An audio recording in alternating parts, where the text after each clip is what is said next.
여기가 저장. 저장고인데 지금은 저희가 끄고 있는 상태. 전기세가 너무 많이 나와서 지금 같은 시기에는 저희가 보통을 끄고 있습니다. 여기 물도 나오나? 저기 예약된 물건들만 나오고 나면 저희가 바꿔요. 그래서 우리가 저장고를 진다고 하면은 돈이 많이 들 거라고 생각을 하는데 여기 위에 한번 보시겠어요?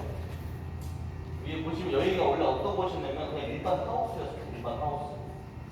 일반적인 하우스 비닐하우스였는데 거기를 뜯어내버리고 옆에는 판넬을 세운 다음에 위에는 그냥 그 비닐하우스 폼을 그대로 이용해서 폼만 쏜 거예요. 폼만 열 빠져나가지 말라고.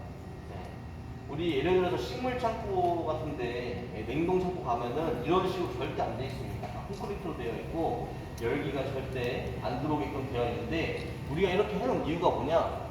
우리가 여기는 여름에 틀기 위해서 해놓은 곳이 아니에요. 여름에 틀기 위해서 해놓은 곳이 아니고 겨울부터 거의 여름 전까지만 틀기 위해서 만들어 놓은 곳이라고 보시면 되는 게 뭐냐면 우리가 옛날에는 가을철에 나무를 작업을 하든 봄철에 나무를 작업을 하든 밖에다가 보관을 했습니다. 저기 위에 공간을 제가 보여드릴 건데 옛날 농업은 어떤 식으로 했냐? 가식이라 그래서 땅에다가 나무를 그냥 심어놨어요.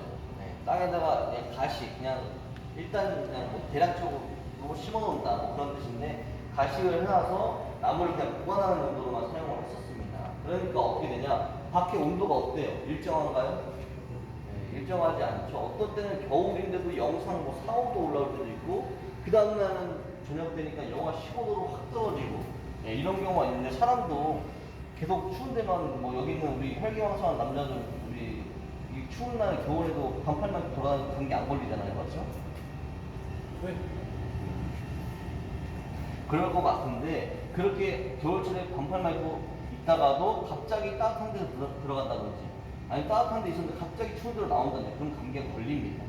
그런 것처럼 식물들도 밖에서 보관을 하다 보니까 그런 상황을 맞닥뜨리게 되는 거예요. 그럼 결국에 우리가 나중에 이 식물이 받는 스트레스가 결국 누구한테 가냐? 소비자분들한테 가는 거예요. 소비자분들. 그래서 그분들이 심었을 때 활착률이 점점점 낮아지게 되는 거죠. 저희는 그걸 없애기 위해서 보관을 아예 겨울철 보관을 여기서 영상 이도로 꾸준하게 해드리는 겁니다. 그러면은 식물들이 해가 있지도 않고요. 여기 뭐 묘목 뿌리 묘목을 굴치한 모습을 혹시 보신 적 없으시죠? 나중에 시간 되시면 한번 저 유튜브 보시게 되면 나올 텐데 묘목은 1년생 묘목들은 그냥 뿌리채로 굴치를 해버려요. 포크레인으로 캐버리면은 뿌리가 다 나와 있습니다. 근데도 여기서 흙에다 묻지 않고 여기서 보관을 해요. 영상 2도에서 습도만 맞춰가지고 기온과 습도만 맞춰준 다음에 딱 보관을 하면은 밖에서 땅에다 심어가지고 가시게 해서 키우는 것보다 훨씬 더 활착률이 높습니다.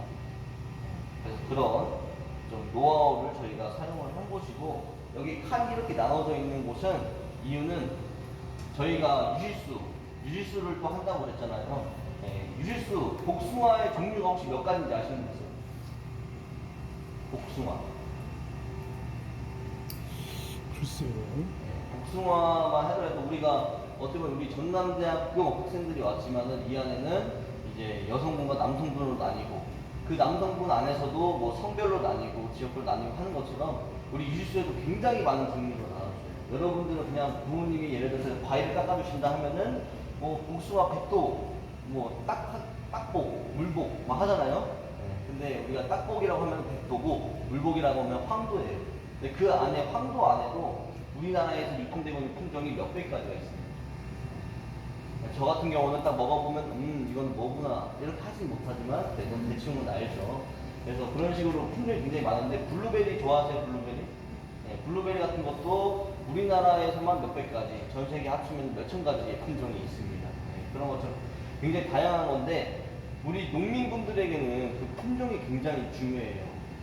왜냐면 나는 A라는 품종을 원해서 이거를 예를 들어서 A라는 품종은 좀 일찍 딸 수 있고 좀 열매가 좀 크게 열리고 그래서 그걸 사기 위해서 A라는 품종을 샀는데 내가 원하는 A 품종이 안 나오고 B라는 품종이 나온다. 그러면 어떻겠어요? 바로 고소 들어갑니다.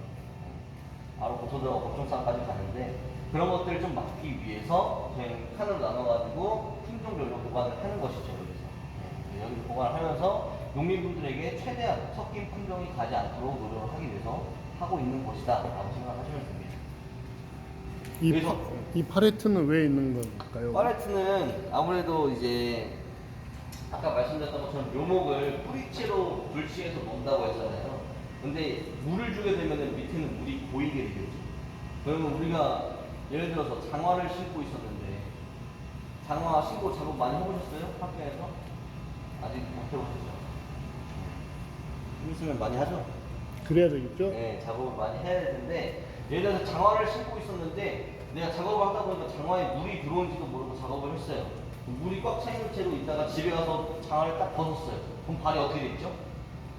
쭈글쭈글 되어 있잖아요. 쭈글쭈글. 쭈글쭈글 되는 그게 왜냐? 어디에 허르는 거죠. 그 상태에서 그날 저녁에 집에 가서 장화를 벗지 않고 그 다음 날이라든지 한 일주일 뒤에 벗었다고 생각해요. 발이 어떻게 되어 있어요? 완전히 헐이 됐죠. 그런 것 식물 뿌리도 똑같은 거예요. 물이 맞닿아 있으면 뿌리가 헐게 되고 나중에 성장하는 데 있어서도 힘들다. 하천율도 낮아지고 그렇기 때문에 이 파레트를 놔가지고 바닥에 지면과 떨어뜨려 놓는 겁니다. 이런 것들도 저희가 맨 처음엔 어떤 식으로 했냐, 맨 처음에 저장고 할 때는 그냥 바닥에다가 놨어요. 이 바닥도 시멘트가 아니었으니까 흙이었습니다. 흙이었는데 흙이다 하니까 사람이 들어갈 수가 없어요. 물을 맨날 돌리니까 들어가면 늦게 빠져나와서 나올 수가 없었습니다. 그래서 시멘트를 깔아놨는데 그런 것도 안 좋으냐, 물이 식물 뿌리를 상하게 한다. 그래서 우리가 파레트를 깔고 이런 식으로 하는 거죠. 그래서 여러분들은 지금 우리가 3년 동안에 걸쳐서 실패를 하면서 나무도 많이 죽이고 실패를 하면서 해온 것들을 그냥 공짜로 보고 계신 거예요. 한 명당 지금 2천만 원씩 아꼈다고 보시면 돼요. 이래서 벤치마킹이 중요한 거예요. 남들의 성공을 보는 것보다 실패를 보는 게 훨씬 더 중요하다고 생각을 합니다. 그래서 저도 여기서 실패를 최대한 맛보고 나가기 위해서 지금까지 꾸역꾸역 버티고 있는 거거든요.